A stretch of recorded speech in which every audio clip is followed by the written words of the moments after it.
Hi అత్తమ్మ, ఈరోజు ఏం స్పెషల్? ఈరోజు పప్పుచారు చేసినామా. ఏ పప్పు కూడా చేసిన కొద్దిగా.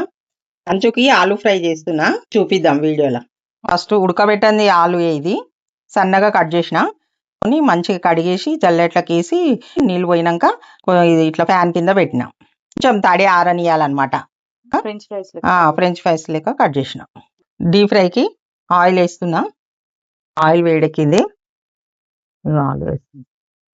లో ఫ్లేమ్లో పెట్టొద్దు, హై ఫ్లేమ్లో పెడితేనే మంచి కరకరలాడు. ఇగో ఇట్లా ఈ కలర్ గోధుమ కలర్ వస్తుంది. కొంచెం కలర్ వచ్చినాక సిమ్ చేసుకొని తీసేయాలి. ఇట్లా జల్లెట్లకి వేసుకుందాం, ఆయిల్ వదులుతుంది. మిగతాయి కూడా ఇట్లనే వేపుకోవాలి వీటిలాగా.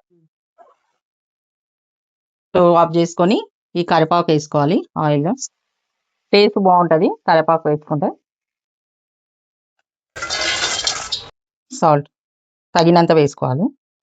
మీ స్పైసీ లెవెల్ని బట్టి కారం పొడి వేసుకోండి, కొంచెం ధనియాల పొడి, టేస్ట్ బాగుంటుంది. ఇట్లా మొత్తం అన్నీ కలిసేటట్టు టాస్ చేసుకోండి. చాలా ఆలు ఫ్రై మెథడ్స్ ఉంటాయమ్మా, నేను అన్నీ చూపిస్తా. ఇలానే చేసుకొని మిరియాల పొడి కూడా వేసుకోవచ్చు కారం బదులు, అది కూడా చేసి చూపిస్తా. క్రిస్పీ ఆలు ఫ్రై రెడీ.